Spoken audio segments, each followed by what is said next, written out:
But I'm curious to you, like how would you approach kind of the general process of regular reviews? And I mean, did you do kind of setting goals, or do you kind of have different terminology kind of for the same thing? 100%. Yeah, Yeah. we adopted the VCIO role a long way back. Like we're very early on. Like we would have had VCIOs assigned to customers probably like 15 years ago. And it's exactly to your point. Like it's you gotta be communicating at the different layers, Hmm. and you gotta be showing. And that's I think sometimes people think that there's an element of cross selling or just we're just trying to sell you on the stack or we're trying to move you through. You got to get There's going to be an element of that, but you got to be able to build trust with that customer as well because you need to know what's going on in their environment. And one of the ways that you can do that, exactly to your point, is that you can show here's the amount of tickets that are being created, here's how we're delivering for you. But this is like just one part of our foundation that we do. We got a professional services team. They can be doing this X amount of changes within your environment because you're going to have to do it. So how do we understand what's your budget for the next couple of years? Here are things that you're going to want to do. But then we would tie that to your business goals. So what's your business goals? Where are you trying to grow to as an organization? So you got to be able to then have that. That's where VCIOs are quickly evolving into being a consultant, and kind of trying to sit at that C level. And it's a very difficult role to do because you do kind of sit almost to a degree between those two layers. You sit Hmm. a little bit kind of in between the approver, but you don't always get as much time with the C level that you need to truly understand what are the main business pain points that are happening today. But then when the changes don't happen and the issues happen and people sit down and say, hey, what's going on? You can then go back and go through the history. Say, hey, we have we have shown kind of beginning of this year that we wanted to take you away from this ERP system. We can now see the downtime that is causing you because this is correlated down to the tickets that are affecting people over here. This is now the ROI number to go back to them and say, this is how this is now affecting your business. You're not able to deliver services to your customers. So then it now helps your VCIO to be able to get those changes through. And then that in turn helps you as an MSP, not only in the bottom line, because you're now getting professional services work that you may or may not have been able to do before. And then on top of that, you're now moving to a system where your ticket counts are coming down. So you're now increasing your margin in your service desk. And then when they do call in, you've got people there who are able to jump on the issues that are more pressing for them. And it's really down to those cadence and those communications is really always kind of built around those pieces to ensure that the customers understand the value of what you do, understand the impact of their business by not implementing the changes that you're doing, and then being there and available to make those changes when they're ready to go. And the other piece to that I would recommend that we spent a lot of time on was trying to get rid of as many barriers to prevent a customer from implementing a change. So instead of having, we realized early on when we created our VCIOs that we need to have dedicated project people, because out of nowhere, if they were turning around saying something, you need to do this, it means they were ready to go. It wasn't like, okay, let's now tag you in and then we'll get a technician off the service desk. They're always going to be busy with other stuff and then go from there. So we then built that process from it. Then that built us the ability to have a project management team, which then increased our communication layers again. So now built more trust because we got more people doing that. But then on top of that is like, how can we get rid of the conversations around the additional cost of hardware? How can we make it simple to get our quoting out the door? So if when someone turns around and says we're ready to make a change, how can we get a quote back to them in 24 hours? Not necessarily be I need to get a solutions architect to go through, and like obviously sometimes there's times when that's required, but how can we then fine tune that process so then that way we were there and ready to deliver, because they're now in that mode of being ready to act or to ready to deliver on that action. And it meant that that account manager, VCIO, or probably quite often the business owner of the MSP, is there ready to pounce and to keep that trust with the customer again, that you are ready to deliver and you're not just trying to sell them on something, just to keep on doing work for them in the future. Um, yeah, one of the things that also I was thinking, something you mentioned that made me think about this. Those regular reviews are really a good opportunity to, and most people might not even think about this, but it's a good opportunity to actually get your client to slow down a little bit, because most likely they've never really worked with another provider. If especially if this is a fairly new client of yours, most likely their last provider wasn't doing this. So you've got to kind of give them a little bit of slack that they're not used to actually slowing down and having someone really walk them through what they're trying to do with the technology in their organization and how they sort of see it, helping them grow, like you were mentioning before. So I would say one time, sometimes it could be a little frustrating, and I know for me that it was certain situations that it was frustrating for me because you just could tell like, this person's always go go go go go, and every other person that's managed technology for them, they just either either they just didn't see the value in it, or just those meetings weren't being created. But here's an opportunity to tell someone, it's like, no, we really want to make sure we're doing a good job for you. You've got to take time out, because I know for me, I was in New York City. It's, people are always kind of running around. It's kind of almost default for people to kind of blow you off, unless like it's a burning fire. They were just like, we really don't need to go about that right now. That's not even something that's going to happen until next year, another 6 months or whatever. And it's like, no, this is the opportunity. Like, don't let your client cheat you out of that time, because if you Yep. really know that it's essential for you, it's an essential ingredient for you really to be able to deliver the results that they want.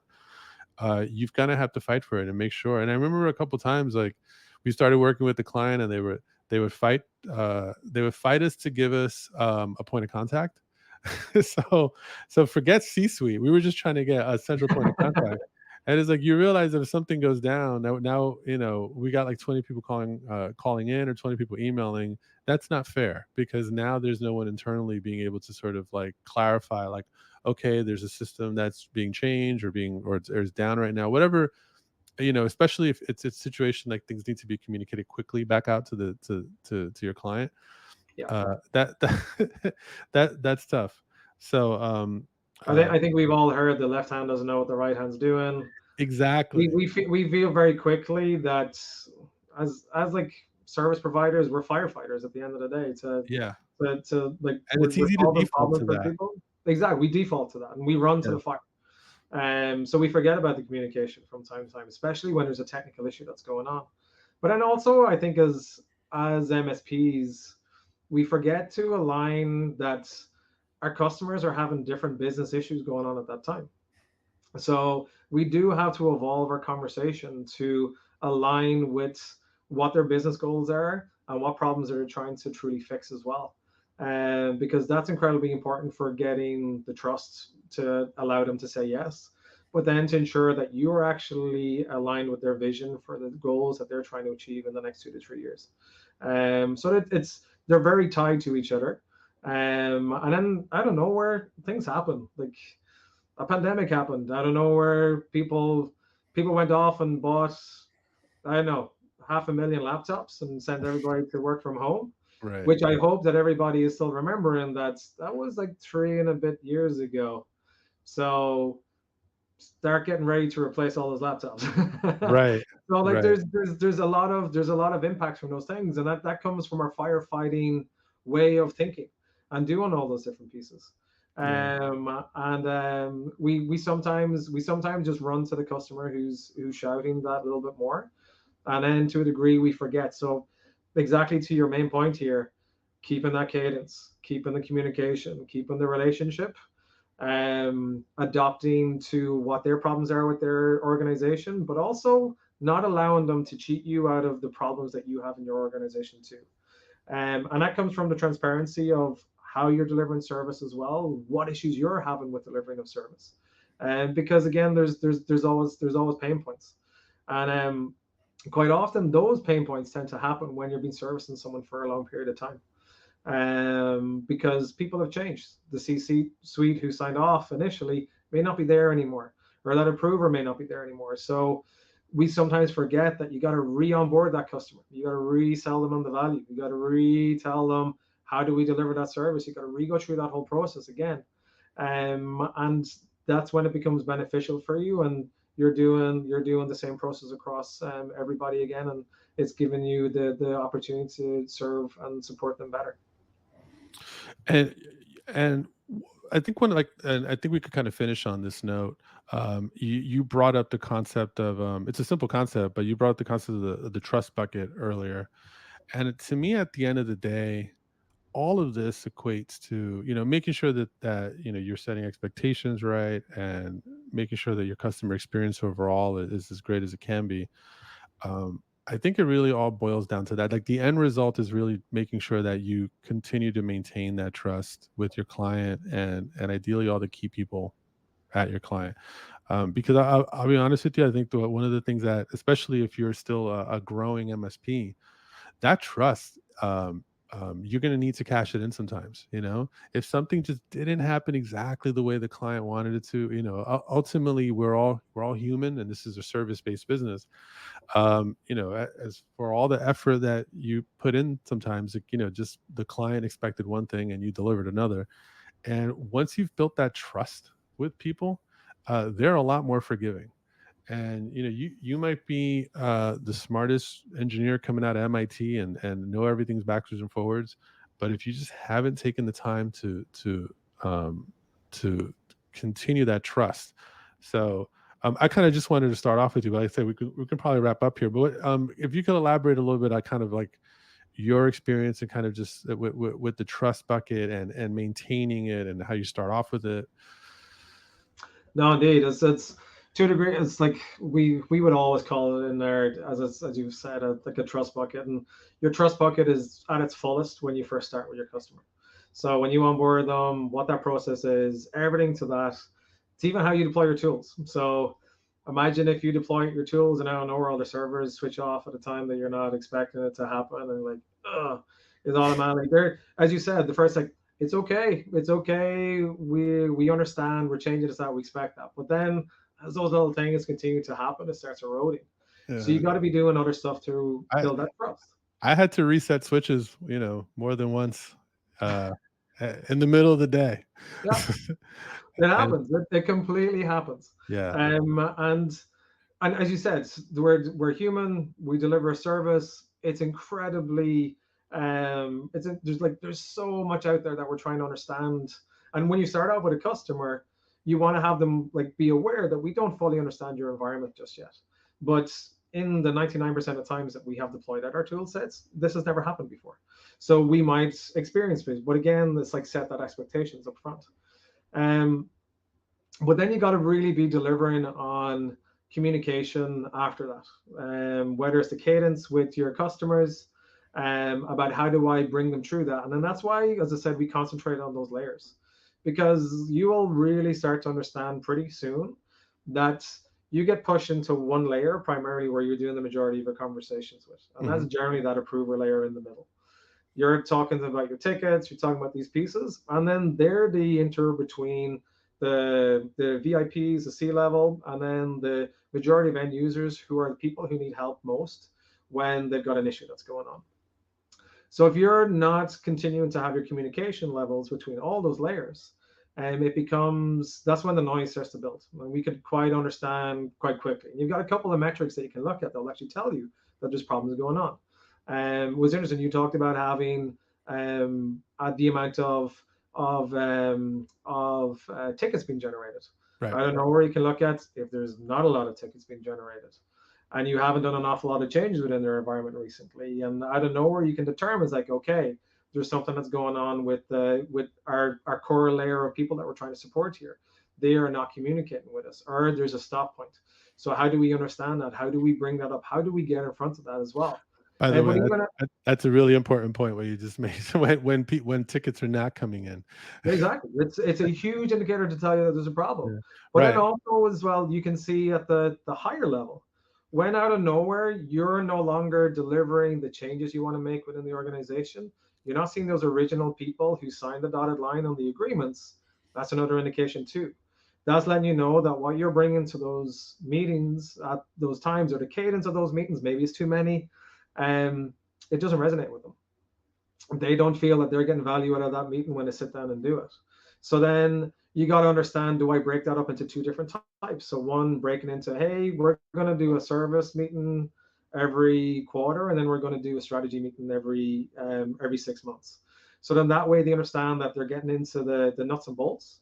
And because out of nowhere, if they're not in that meeting, and then out of nowhere they are right back into that meeting 6, 9 months, a year later, that means that there's a lot of noise coming from down here. And this person here is only holding so many things together, that approver layer in the middle. And they're now trying to figure out what is actually going on. I'm now not understanding. So these are all indications to you that your trust is eroding. And you got to be able to then adapt. And have people who are able to be understanding enough that those things are going on. So that's why, as I said, kind of towards the beginning of this, we're always at our most successful with our customers when all these layers trusted us. They got service delivered in a great way. The phone was picked up quick. It was like, oh wow, that was amazing in comparison to the last person I did. Um, that approver feels that they're supported, because our goal for that approver was that they looked like a rock star in front of their C-level. They had to be like, you knew exactly what was going on. They knew that the changes were making a difference in their environment. People were able to do their jobs. And if they were asked a question, they could answer it. And then that C-level's got to feel that they've got that white glove treatment. They can get quicker access to support if they need it, but also that you're helping drive a difference in their business and how they support their customers. And if you've got those three layers kind of set off, you're going to be doing great.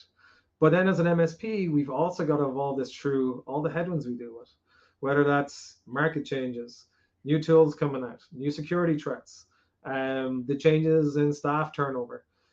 This then becomes the problems. And then you'll start to see all these things are now starting to erode that trust as well. So that's why re-onboarding your customers, not just waiting for them to come and bring the complaint to you, and bringing that value to them helps maintain, because at the end of the day, you spent hours and hours and time and effort just to get them to sign an agreement. You then spent, you gave away hours to support VIPs in the beginning. You gave Right. away project margin to make sure that you're able to get the solution stack that you want to get in there. You did all these different things for the hope that you're staying with you for 3, 5, 7 years. So we can't underestimate the amount of effort it takes then to maintain that customer. So you're then able to build that, because having that agreement is the most important thing that you have. And you want to make sure that they're going to renew that agreement with you. Yeah. Awesome stuff, Wayne. Uh, I think this is, I think when I suggested this topic, I was like, wow, there's a whole lot that we could Huge a cover lot. in here. Yep. And yeah, because at the end of the day, I think I tend to use a lot of cooking analogies. I mean, it really is kind of like making sure that you have that right recipe, for success. And you first need the recipe to actually figure out how to find new clients, engage with them, and then convert them. So now that they signed now they've signed with you, and now they're cutting checks to you. What's the recipe to keep them happy, Exactly. right? Yep. And to keep them engaged, and really kind of make that relationship with them, that they actually see the win on both sides. They want you to win, and obviously they want themselves to win. So because if you go in and you tell someone, hey, you're in this crazy situation, and here's some of the numbers, and we're going to be tracking these different data points, from quarter to quarter, month to month, however have you, and they can see the progress, and they can kind of interpret that to what that's looking like in their organizations. Oftentimes, like, if your point of contact now doesn't have to babysit all the tech issues like they used to, now they can actually move on to other things as well. I mean, it's just something as simple as that. Yep. I've seen a lot of point of contacts that we work with get promoted in the organization, just because we were really able to help them kind of get a lot of stuff off their plate. They were able to start working on some higher level things in the organization, and then their value increased to the organization as well. So, sometimes you're not working with the owner, but even if you're working with someone on their management side, there's still a win, on their side as well. And that's kind of what you find out when you kind of invest time in the relationship. 100%. And then quite Mm. often, just to touch on that, sometimes they don't even just get promoted up within that organization. They might be looking for something different. They Mm. might go to another organization, and out of nowhere, they're like, hey, Oh, we I need to love work that. with this I IT love that. provider. Yeah.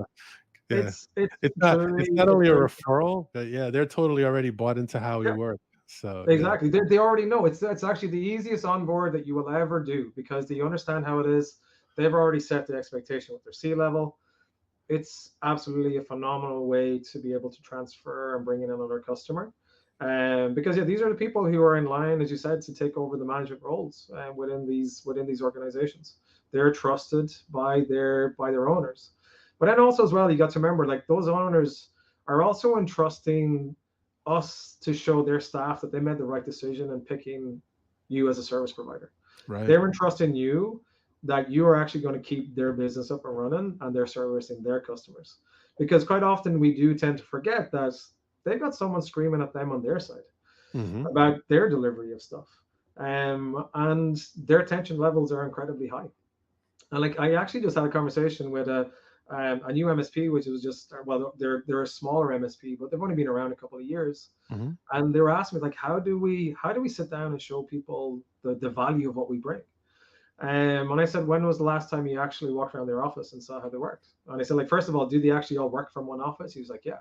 I said, when have you called in to see what's going on and what issues are they having? He's like, never. I was like, there you go. Maybe do that. Understand what that is because that will build trust for you. And then with that, you understand a little bit more how what the impact is that's happening in them when something's not working or Yeah. they see something. They understand that you've actually taken time out of your day to go and see how they operate. And these are big things that I think we've accidentally started to forget, because we've got so many different tools that we can access, we can work remotely, that there's still a huge point to that we forget that there's actually a service being delivered by someone else on the other side, and that we're integral to. Like we keep non-for-profits up and going. This in turn has a huge impact within people in the surrounding areas who are Mhm. unable to support themselves, whether that's through addiction, whether that's through anything else that's out there. We're helping to make sure that they've got access to the resources that they need so they can deliver to people who are out there. And we quite often can accidentally get lost in the we're just trying to get a password reset. And why is this so important? Like that can wait a little bit longer. We do tend to forget about those things from time to time. Yeah. Yeah. Definitely.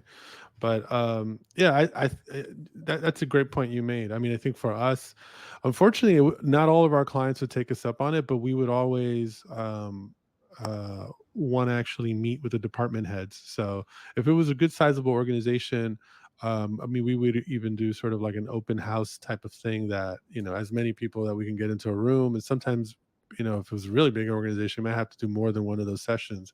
So it would give an opportunity people to speak openly. But we would also like to speak to the department heads because sometimes they can't. There's certain initiatives that maybe they're thinking about, or maybe have tried and have failed.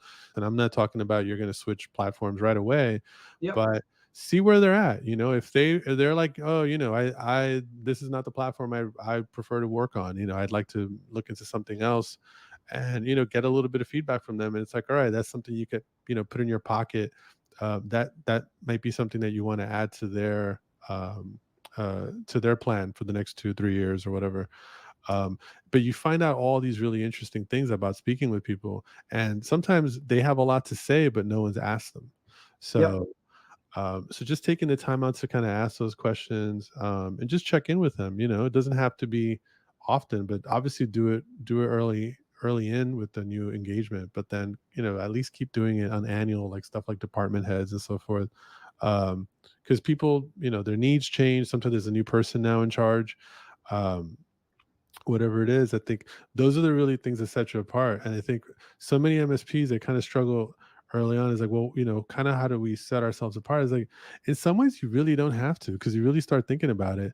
um you know for some MSPs, they just don't take the time out to really kind of understand what the wants and needs of the client are, and really kind of get in there. And if you understand their needs better than anybody else, it's just going to be hard for them to want to work with anyone else. And that's just true, because it's just like, it's like anything, any strong relationship, it's very hard to break apart. right? Because the people really understand each other. So that's really kind of where you want to get to. Sometimes people think like they got to go out and redo their stack or do all this crazy stuff to stand out. It's like, no, just really sit down and take the time to understand your client and all the key people there and what they need. Make a plan for them for the next 2 or 3 years and just actually do it. Exactly. Yeah. Yeah. Listen to what their actual problems are, and quite often the experience that you get to bring to them is, especially if you're working in other companies or you're supporting other companies who have similar tool sets, similar issues, or Mhm. support similar customers, or maybe even are in the same industry, you can bring that value to them as well. It's like out of nowhere, like, yeah, like we saw X customer, you don't have to name them, but they implemented this new cloud system. They followed their implementation guide and they actually got their professional services team to go in and do this Mhm. for them. And then out of nowhere, they were able to change everything that they were able to do, and it had a massive impact. They turned around and said that their sales went to this or their revenue increased to here. That gives credence that you now become that expert that they're looking for. Because I do honestly, truly believe that the MSP space is going to have to evolve into providing consulting to organizations in the future, not just Yeah, that's true. I mean, I think the level of automation that's coming down in the future, I think the only way to really stand out is to understand the unique needs of your clients. So to me, at the end of the day, to me, I'm like, the pressure really isn't on me to be unique because I'm like my clients' problems are unique, right? yep, So I'm like, so it's really just me more about understanding what they're doing. yep. Yeah, and being there for them. So My recommendation for anyone starting out as an MSP would be find that niche customers that you're going after, understand that industry as best you can, find related industries that are either side so you can increase the market that you can go after to a degree, mhm, and then work it. Like you'll be surprised how much more referrals you get out of that, or at least find within their industry. So say like for instance, if they're accountants, mhm, accountants support a lot of other customers. You deliver phenomenal service to an accountancy firm. Out of nowhere, that CFO who got an amazing thing is talking to someone else from another firm down the road. They're like, "Oh, you guys got to have these guys." Or they're dealing with another organization who they felt, "Oh, you're kind of in line with us. You should check out these guys for support." They're things that are incredibly important as you try and build out your network and the level of service that you're delivering. And when you kind of really go down after a subset of those, you'll find that you're able to deliver your services at a whole different level. yeah, exactly. Yeah, I mean, like I said, and I think that that point when you understand their industry, their tools, their processes so well, you're just so ingrained. At that point, it's really just getting better with the relationships, Yeah. and you're good. You're good. But even think about it when um, at a time when we were probably bringing on some like most a lot of customers, and we realized that if we were arriving at the business events that those customers were at, not that we were there presenting ourselves, we were just there to understand what was going on in their industry. Hmm. That gave more credence to them, like, oh, you're actually taking time out, you're not just going off chasing people. And we would just sit down there and we would actually talk more with our customers and other potential prospects that were there, to ask them, how are things going, is there any issues based on what we just heard up there, is this actually, how big of a problem is this for you? And it made a huge impact. That's how we were able to always maintain our relationship with that VIPC level, to be seen, to be trying to understand information within their industries. Yeah, yeah, it's good. Yeah, because I mean, at that point, then you've really taken the time to be able to provide like amazing insight into what they're doing. So Yep. yeah, you're not, it's real. Yeah. Exactly. That's how I see it. Yep. So, Wayne, thanks again. We ran a little longer, but it's just such a great topic. And yeah, again, it's just there's so much to cover. So hopefully we'll get another opportunity down the road to kind of get into other facets of this. So I'll um, happily do it. yeah, thank you as well. So Wayne, where can people find more about you? I know you're the founder at Samoda. Yeah, Samoa is a communication tool platform that we're trying to build for MSPs. to help solve some of the communication issues and take away the need, the friction, and the general slowness that default email and phone provide people today. But if anybody wants to check me out, I'm at samoda.com is our website. You can find me on LinkedIn. And I'm happy to sit down and talk to anybody as well, and share some of my knowledge and insights from being in this industry for 20 plus years. So Awesome, awesome. Thanks again, Wayne. Uh, Glad to have you on, and like I said, hopefully have you on again soon. Thanks. yeah, no problem at all. I'd love to. All right.